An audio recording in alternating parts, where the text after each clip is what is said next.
ये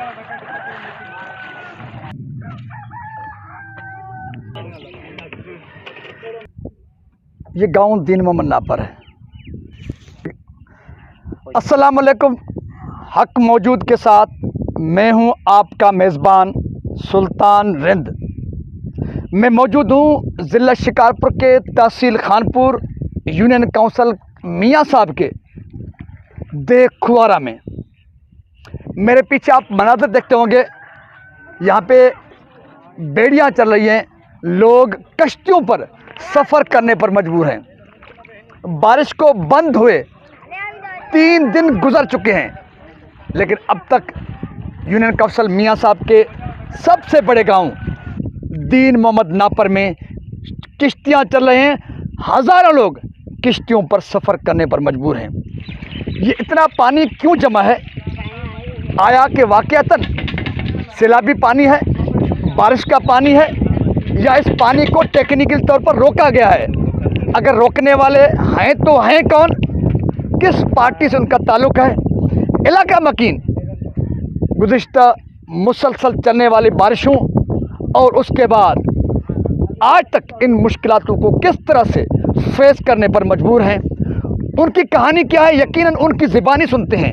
हमारी कोशिश होगी हम इस इलाके के गाँवों के अंदर जाएं, जहाँ पर इनके घर तबाह हैं, इनके गाँव तबाह हैं, इनके बच्चों की क्या पोजीशन है, ये किस तरह से ज़िंदगी बसर कर रहे हैं।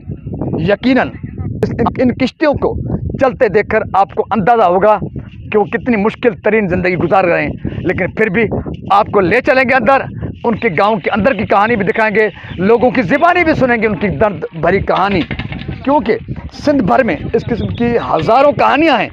लेकिन हमारी कोशिश होती है जहाँ तक हम पहुँच सकते हैं वहाँ तक पहुँचें और लोगों की दर्द भरी कहानियाँ, उनकी ज़ुबानी भी सुने, और सरकार की बेहसी, लाकानूनी और मिसमैनेजमेंट कहाँ कहाँ पर है, हमारी कोशिश होती है वो भी खल्क़ खुदा की आहों दावों के साथ दुनिया को बताएं। मेरे साथ रहिए। तो ये कह रहे हैं कि बेड़ा भी अंदर आएगा, यानी कि बाहर आएगा, क्योंकि पानी बड़ा है। तो बहरहाल इलाका मकीनों की तरह हम भी किसी के लिए तो ये बेड़ा, ये किश्ती एंजॉय के लिए होगी, लेकिन इनकी मजबूरी है, और मजबूरी के बायस अभी ये बेड़ा इनके ट्रांसपोर्ट के तौर पर इस्तेमाल होता है। यानी कि अभी बेड़ा गांव की तरफ से आया, कुछ लोग यहाँ पे उतरे और कुछ लोग भी आए हैं। इनसे पूछिए कहाँ से आए हैं और कब से बेड़े का सहारा ले रहे हैं। जी भाई, आपका नाम क्या है? यासिर भाई। कौन हो तुम? संजरानी काॾों आयो? दीन मोहम्मद नापर कोट। हाणे काॾों आयो? हाणे कोट सुल्तान। अच्छा, छो वए? सामान वठण। अच्छा जी जी। अच्छा, डेली बेड़े ते वञो? डेली बेड़े ते वेंदा आहियूं, सामान वठण, ॿारनि बच्चनि जो सौदो का भाॼी वाॼी। अच्छा, ॿियो सौदा कहाँ जो? अच्छा, वो भी घर का सामान लेकर आ रहे हैं। जी अबा, उस्ताद नालो छा थी? उस्ताद मोहम्मद वारिस। ये सामान काथों क्यों थी कारे तो वञे? सामान हितां खणी आया, होॾो खणी आया, रशको परियां। हाणे हितां खणंदा बेड़े ते, असां बेड़े सफ़र करे पंहिंजे ॻोठ ते वेंदासीं। अच्छा, बल्कि पाणी आहे हिते चयल खां वधीक। अच्छा, असां मिड़ई मज़दूरी करे हिते ग़रीब कंहिंखो वठूं नथा, केरु कोई ॾिए थो, इहो मिड़ई घर जो सफ़र कयूं था। ज़बरदस्त। ये मज़दूर है, ये कह रहा है कि यहाँ तक बेड़ा आता है गाँव से, लोग शहरों में जाते हैं, वहाँ से घरों का ज़रूरी सामान ख़रीद करके आते हैं, और फिर मैं उसका सामान किसी का लोड कराता हूँ, किसी का उतारता हूँ, और मुझे अपनी मजदूरी मिलती है। हालात ऐसे हैं, किसी से मजदूरी नहीं भी लेता हूँ, क्योंकि वो मैं हालात को समझ रहा हूँ। तो मुर्तज़ा संजरानी, ये गांव दीन मोहम्मद नापर के सोशल एक्टिविस्ट हैं, नौजवान हैं। मुर्तज़ा, कब से आपकी ये पोजीशन है, ये पोजीशन है क्यों, और इस किश्ती का सहारा, बेड़े का सहारा आपको कब से लेना पड़ा? आपके यहाँ की सूरत हाल ओवरऑल क्या है? भाई 10-12 दिन हो गए हैं, यही कंडीशन चल रही है हमारे गांव में। ये रास्ता डूब गया है, तकरीबन 3-4 फुट रास्ते में पानी है, इस वजह से हमने कश्ती का सहारा लिया है। तो आपके गांव की आबादी कुल कितनी है? आबादी हमारी जो है ना 300-400 घर हैं, 400-500 घर तो तकरीबन हो जाएंगे। 400-500 घर हैं। अच्छा, इस पानी की वजह से कितने गांव मुतासिर हैं, कितने लोग मुतासिर हैं? भाई बहुत अंदाज़ा ही नहीं लगा सकते, बहुत मुतासिर हुए हैं इस वजह। कितने गांव अंदाज़न आपके इलाके के? गांव तो बहुत है, 40 हो जाएंगे। अच्छा 30-40 गाँव मुतासिर हाँ, हैं। उधर 3-4 इधर है, 3-4 उधर है, इस वजह से 30-40 हो जाएंगे। 30-40 गाँव में कितने, ये तो हज़ारों लोग बसते होंगे। हज़ारें भाई, हज़ारें तो है ना। अच्छा आपको तो बेड़ा मिल गया, आपको ये किश्ती किसने दिलवाई? ये सर सनी साहब ने दिलवाई, सनी संजरानी ने दिलवाई। अच्छा हाँ, हम गए थे डीसी के पास और उसने बोला, सनी के सहारे गए थे, उसने बोला कि आ जाओ, मैं डीसी के पास बैठा हूँ। तो रात 1 बजे हमारी कश्ती मिली। अच्छा, यहाँ के मुंतखब नुमाइंदे कौन हैं? आपने उनको शिकायत की, वो मदद के लिए आए नहीं आए? नहीं, वो नहीं आया, वो कोई भी नहीं आया, कोई भी नहीं आया। वो अभी तक मियाँ साहब आए थे, उसने सहारा दिया कि मैं आपके साथ हूँ, लेकिन काम अभी तक नहीं हुआ। सारा किस किस दिया कि मेडिसिन वगैरह कैंप लगेगी, राशन वगैरह आएगा, सामान वगैरह जो भी है आएगा? हाँ आएगा। अभी तक रास्ते में है? अभी तक रास्ते में अच्छा आया बेड़ी तो चल रही है ना? बेड़ी चल रही है। अच्छा बेड़ी चल रही है, और जो अद्वियात हैं, राशन है, वो रास्ते में 10-12 दिन गुजर चुके हैं। हाँ, देखते हैं कि रास्ते वाला वो सामान पहुँचा है नहीं पहुँचा है। किश्ती भी जो है हिल रही है, तो हम भी जी भाई। हाँ बा चैनल होती जहांगीर हाँ जहांगीर जी। छा मसलो आहे बाबा? बेड़े ते मसलो इहो आहे, बेड़े ते इन करे घुमूं था छो त असांजे रोड ते पाणी अची वियो आहे, इन वजह खां असांखे बेड़े ते अचिणो वञिणो थो पए। तव्हांजो रोड ठहियल बि आहे या कचो रस्तो आहे? कुझु ठहियल आहे, कुझु कचो आहे। अच्छा जी, अच्छा, हाणे माना कचो रस्तो बुॾी वियो आहे या पक्को रोड बुॾी वियो आहे? कचो रोड बुॾियो, कचो रस्तो बुॾी वियो आहे, रोड ते पाणी अची वियो आहे। अच्छा, इनके गांव की तरफ रास्ता है, क्योंकि यहाँ पे 400-500 घर हैं, यानी कि 1000 से ज़्यादा सिर्फ इस गांव की आबादी है। अगर हम पसगिरदाई करें, क्योंकि इस इलाके में सबसे बड़ा गांव शहरनुमा गांव है दीन मोहम्मद पर, तो पसगिरदाई में इसको 30-40 गांव मिलते हैं। तो 30-40 गाँव के लिए सिर्फ एक ही रास्ता है, और एक रास्ता भी आधा पक्का बना हुआ है, यानी कि रोड है, और आधे के बाद वो कच्चा रास्ता है।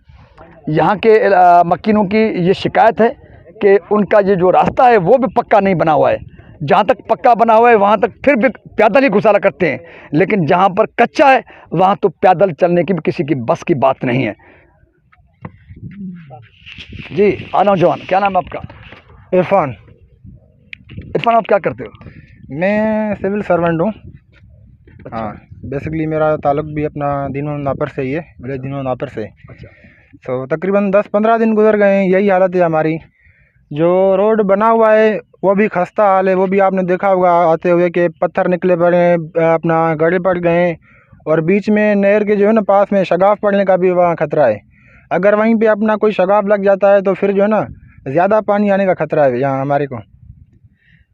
मैं एक बार फिर मुर्तज़ा के बारे में, मुर्तज़ा आप यहाँ के सोशल एक्टिविस्ट में हैं, ये बरसात का पानी है या पानी को रोका गया है? भाई ये रोका गया है पानी, ये बरसात का। कहाँ पे रोका गया है, किसने रोका है, क्यों रोका गया है? भाई ये आगे पठान है ना, वो उधर कट नहीं लगवाने देते। पठान का नाम क्या है? लाल बख्श खान पठान। अच्छा, क्यों कट लगाने नहीं बस देता? उसी की हुकूमत चल रही है अभी तो। अच्छा, कट लगाने नहीं दे रहा या पानी का रास्ता ब्लॉक करके रखा है? ब्लॉक करके रखा है, कट लगाने नहीं दे रहा, उसने पानी ब्लॉक किया, इस वजह से 3-4 फुट हमारे रास्ते में पानी खड़ा है। अच्छा, लाल बख्श खान का किस पार्टी से ताल्लुक है? पीपल्स पार्टी से, पाकिस्तान अच्छा। Peoples Party. अच्छा, तो फिर आपने डिप्टी कमिश्नर को या अथॉरिटीज़ को कंप्लेंट की है, शिकायत की है कि भाई ये पानी का रास्ता रोका जा रहा है, हमारे पानी को रास्ता दिया जाए? जी जी, डीसी भी आया था, एसपी भी आया था, उन्हीं को भी नहीं चली। उनकी भी नहीं चली। हाँ, वो बड़ी बात है। डिप्टी कमिश्नर शिकारपुर भी आए, एसएसपी भी आए। एसएसपी का काम तो नहीं है वैसे, लेकिन इंतज़ामी सरबराह हैं ज़िले के डिप्टी कमिश्नर, ज़िले के सबसे बड़े इंतज़ामी सरबराह हैं डिप्टी कमिश्नर मुर्तज़ा संजरानी, जो यहाँ की सोशल एक्टिविस्ट हैं, यहाँ के मकीन भी हैं, वो कह रहे हैं कि उनकी शिकायत पर, एहतजाज पर डिप्टी कमिश्नर भी आए, उनको भी शिकायत की, उन्होंने विज़िट भी किया, लेकिन उनके भी बस की बात नहीं है। डिप्टी कमिश्नर की अगर बस की बात नहीं है तो लाल बख्श पठान इतने ताकतवर हैं, ये हैं कौन? इसकी खोज लगाते हैं आखिर में। पहले इलाका मकीन और भी हैं, उनसे बात करते हैं। जी शबीर जी हाँ, आपका गांव मुतासिर है, रास्ता कच्चा है, आपकी डिमांड क्या है? डिमांड ये है कि पानी निकाला जाए, तो रास्ता दिया जाए पानी को, पानी निकाला जाएगा तो रास्ता बनेगा, गांव वाले को आसानी होगी रास्ते आना जाना गांव में। आपका क्या अंदाज़ा है कि फसल तो तबाह है, कितने घर मुतासर हुए हैं? आपके पास गिरदाई में जो कितने गांव हैं वो कितने मुतासर हुए हैं, उनकी पोजीशन क्या है? घर तकरीबन 1000 से ज़्यादा गाँव मुतासर हो गए हैं सैलाब से। आपका मुतालबा क्या है सरकार से, जो अथॉरिटीज़ है उनसे आपका मुतालबा क्या है? मुतालबा यही है कि पानी को रास्ता दिया जाए।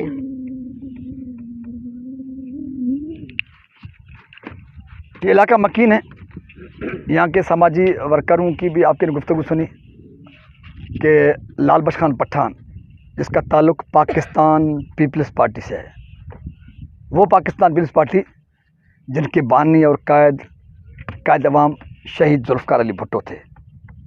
जब उनके दौर हुकूमत में सिंध में सैलाब आया था तो जुल्फ़िकार अली भुट्टो दरियाओं और किनारों के किनारों पर चौकस होकर चौकीदारी करते थे और मच्छरों में सोते थे, और अपने कई सैकड़ों हज़ारों ज़मीन भी उसने अपने किसानों लोगों के हवाले की थी। लेकिन उसी पाकिस्तान पीपल्स पार्टी के यहाँ के जो ताकतवर वडेरे हैं, लाल बख्श खान पठान समेत उसकी पुष्ट पराई करने वाले इतने ताकतवर और बेहिस हैं कि उनको इन हज़ारों लोगों पर रहम नहीं आ रहा। यहाँ पे आपको ये बताता चलूँ कि जो इलाका मैंने विज़िट किया है यह है यूनियन काउंसिल मियाँ साहब से आगे यूनियन काउंसिल रहीमाबाद है। रहीमाबाद यूनियन काउंसिल से लेकर बीच में एक और यूनियन काउंसिल्स आती हैं, यानी कि रहीमाबाद से लेकर यहाँ तक लगभग 25 किलोमीटर 30 किलोमीटर का एरिया है। और रहीमाबाद ऊपर का इलाका है, वहाँ से पानी आकर यहाँ पर आता है। और ये पानी का सिलसिला अंग्रेज़ दौर से बीच से पानी को रास्ता दिया जाता था, और बिल्कुल इसी गांव दीन मोहम्मद नापर से कुछ फासले पर, यानी यूनियन काउंसिल मियाँ साहब जहाँ पे ख़त्म होती है, फिर यूनियन काउंसिल हमायूं और यूनियन काउंसिल सुल्तानकोट शुरू होती है, यानी कि तहसील खानपुर जहाँ पे ख़त्म होती है और तहसील शिकारपुर शुरू होती है, वहाँ पर बीच में रेलवे ट्रैक है। रेलवे ट्रैक से अंग्रेज़ दौर से, जब अंग्रेज़ ने रेलवे ट्रैक बनाया था उसी दौर में वहाँ से पानी को गुजरगाह दी गई थी। प्रॉपर पानी के गुजरगाह के लिए वहाँ पे सिस्टम मौजूद है। लेकिन लाल बख्श खान पठान समेत दीगर जो बासर हैं वो नेचुरली तौर पे पानी का जो रास्ता है उसको गुज़िश्ता 12 दिनों से रोक के रखा है, और इंतज़ामिया भी उनके सामने बेबस है, क्योंकि जमहूरियत के नाम पर पाकिस्तान पीपल्स पार्टी की सिंध में गुज़िश्ता 14 सालों से हुक्मरानी कायम है। इसी सूरत हाल में ये बेबस और लाचार लोग आह फरियाद खुदा की बारगाह में कर सकते हैं, लेकिन हकीकत यह है कि अपनी दर्द भरी दास्तान और कहानी, दिल की फरियाद वो अपनी अल्फाजों में बयान करने के लिए तैयार नहीं है, क्योंकि उनको डर है अगर वो यहाँ के 62 लोगों का नाम लेंगे फिर उनकी ज़िंदगी तो पहले अजीरन बनी हुई है, तबाह व बर्बाद है, फिर उनके लिए धरती मज़ीद तंग की जाएगी। सिंध में फ़िरौनियत, यजीदियत, जुल्म और बर्बरियत की और लाक़ानून की यहाँ तक इंतहा है। ज़रूरत इस अमर की है कि जिन लोगों ने सिंध में गुज़िश्ता 14 बरसों से जमहूरियत के नाम पे हुक्मरानी कायम करके रखी है, उन पे अखलाकी कानूनी फ़र्ज़ बनता है कि मुसीबत के घड़ी में, मुसीबत के मारे इन लोगों का सहारा बने, इनके मसाइल हल करें, और ख़ास तौर पे जो लॉजिकली और टेक्निकली मसाइल हैं वो तरजीही बुनियाद पर हल किए जाएँ। राशन देना, टेंट्स देना, सहूलियत देना, अद्वियात देना अगर सिंध हुकूमत के बस की बात नहीं है तो सिंध के बेहस हुक्मरानों, ये तो आपके बस की बात है कि हुकूमत आपकी है, हुक्म आपका चलता है। जो पानी की टेक्निकली नेचुरली गुजरगाह हैं, कम से कम अपने बासरों को रोको, पानी के गुजरगाहों को तो बंद न करें, जिनको बंद करने से नेचर के साथ जो है हरकत करने से जो लोगों का नुकसान हो रहा है वो नुकसान आप उसका अंदाज़ा पर नहीं कर सकते। मैं समझता हूँ गांव दीन मोहम्मद नापर, देखुआरा, यूनियन काउंसिल मियाँ साहब समेत ज़िले शिकारपुर और सिंध भर में जो लोगों का ज़्यादातर नुकसान हुआ है उसमें टेक्निकली तौर पे और नेचुरली जिस तरह से पानी का रास्ता रोका गया है, जिस तरीके से कानून हाथ में उठाया गया है और जिस तरह से के बासरों ने अपना असर इस्तेमाल किया है, उसका ज़्यादा असर है इन नुकसानात के पीछे। तो इतनी बेरहमी, इतनी बेहसी, इतनी लाकानूत और इतनी इंसान दुश्मनी मैं समझता हूँ कोई फ़िरौन और यजीद कर सकता है, कोई जमहूरियत पसंद तो अपनी जगह रहा, कोई इंसान भी नहीं कर सकता। तो बहरहाल फिर भी मैं पाकिस्तान पीपल्स पार्टी की क़यादत और सिंध सरकार से अपील करूँगा, खुदारा आपके चहीते, आपके वडेरे, आपके खान और आपके सरदार इतने बेलगाम और बासर हो चुके हैं कि अभी उनको इंसानियत पर रहम नहीं आ रहा। वो किसी की मदद करने के लिए तो तैयार नहीं, लेकिन किसी पर रहम करके नेचुरल जो पानी के रास्ते हैं वो भी देने के लिए तैयार नहीं है। तो इसी के साथ अपने मेज़बान सुल्तान रिंद को दीजिए इजाज़त, इन दुआओं के साथ कि जुल्म जबर नाइंसाफ़ी के ख़िलाफ़ हमारी ललकार हकीकत की अक्कासी हम करते रहें और यूँ हमारा आवाज़ मज़लूमों का तर्जुमान बनता रहे। सो सिंध सलामत, साथ सलामत, पाकिस्तान जिंदाबाद, इंसानियत पाइंदाबाद।